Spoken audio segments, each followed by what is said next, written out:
يا مساء النور والسرور، تعالوا نكمل قصة ماريا بناء على طلبكم. طبعا أول ما رجعنا البيت أهلي أخدوا حاجتهم ونقلنا المدينة تانية بحيث ما يكونش في حد يعرفنا، وبدأت وقتها اشتغل لأن أبويا قالي خلاص أنا مش هصرف عليكي ولا مليم، ولا أنا بنت ولا أي حاجة من الكلام اللي تعرفوه ده. كان أبويا زعلان جدا من الشيء اللي عملته. أنا كنت بحاول قوي أرضي أمي وأبويا واشتغل. طبعا خلاص أنا سبت دراستي لأنهم رفضوا أصلا إني أرجع أدرس. كنت زي اللي ممسوحة من البيت، محدش كان بيسمعني. كنت بروح الشغل وارجع البيت ومع كده ما كنتش بسلم من الضرب ولا الشتيمة والإهانات والسب، بس على الأقل كنت بقول أنا مع إخواتي هحميهم. إني كنت بخاف عليهم جدا وباخد بالي منهم، وكانوا دايما بيقولوا أنتي أمنا التانية. ففضلنا على الوضع ده لحد ما بقى عندي 18 سنة وبقيت مسؤولة عن نفسي قانونيا. ووقتها كنت أقدر أخرج من البيت واستقل قانونيا. يا جماعة ما تنسوش تشتركوا في قناتي على اليوتيوب.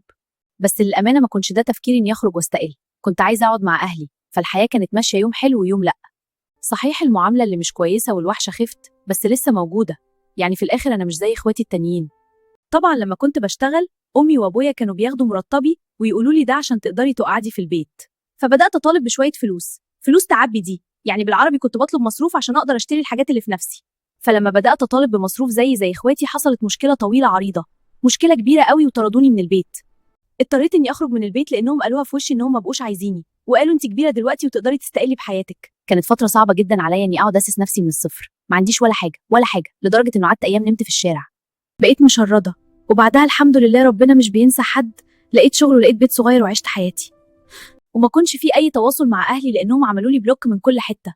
حتى اخواتي اضطروا انهم يعملوا لي بلوك، مع انهم ساعات بيفكوا البلوك ويتكلموا معايا وبعدين كل واحد فينا يمسح المحادثه. لما بقى عندي 19 سنة قررت أغير البلد الأوروبي اللي كنت فيه وأروح أعيش في بلد أوروبي تاني عايشة من غير أهلي.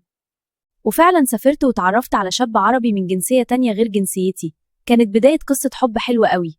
اضطريت إني أكذب أو يعتبر إنه أحسن حل. قلت له أنا كنت بحب واحد وغلطت معاه، وقلت له لو عايز تكمل معايا كمل، مش عايز الله يوفقك.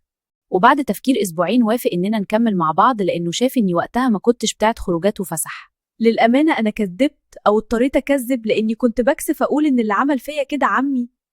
حبينا بعض وعلاقتنا كان فيها احترام جدا، وقرروا أهله إننا نتجوز ويكونوا أهله زي أهلي، وكل حاجة كانت تمام. مع إن في حد من أهله ما كانوش موافقين على الجوازة دي بحكم إنهم كانوا بيعتبروني يتيمة لأني ما كنتش بتكلم عن أهلي قدامهم وما يعرفوش اللي حصل معايا. الوحيد اللي كان عارف أو اللي أنا قلت عليه الكذبة دي هو جوزي بس، وقلت له قول لأهلك لو سألوك عن أهلي قول لهم أي حاجة، قول ماتوا، قول اللي أنت عايزه، بس ما تقولش إنهم رموني، مش حلوة في حقي.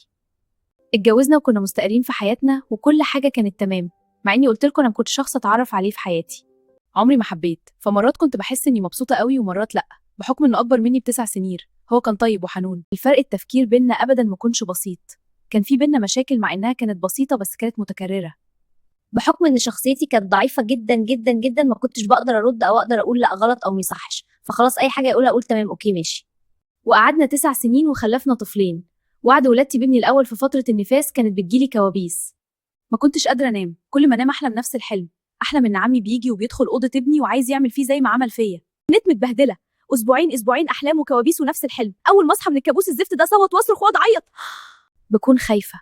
وقتها جوزي حس ان في حاجه مش طبيعيه وقال لي من يوم ما ولدتي وانتي وضعك صعب. وقتها ما قدرتش اخبي اكتر، قلت له الحقيقه، قلت له اللي حصل وازاي عمي اعتدى عليا. يوم ما حكيت الحكايه لجوزي قعد يعيط ومعاملته اتغيرت للاحسن وبقى حنين اكتر واكتر. هو اصلا من الاول حنين. وقتها عرف اني لا كنت بحب ولا غلطت مع حد، وان عمي الواطي هو اللي اعتدى عليا وبسببه انا سبت البيت.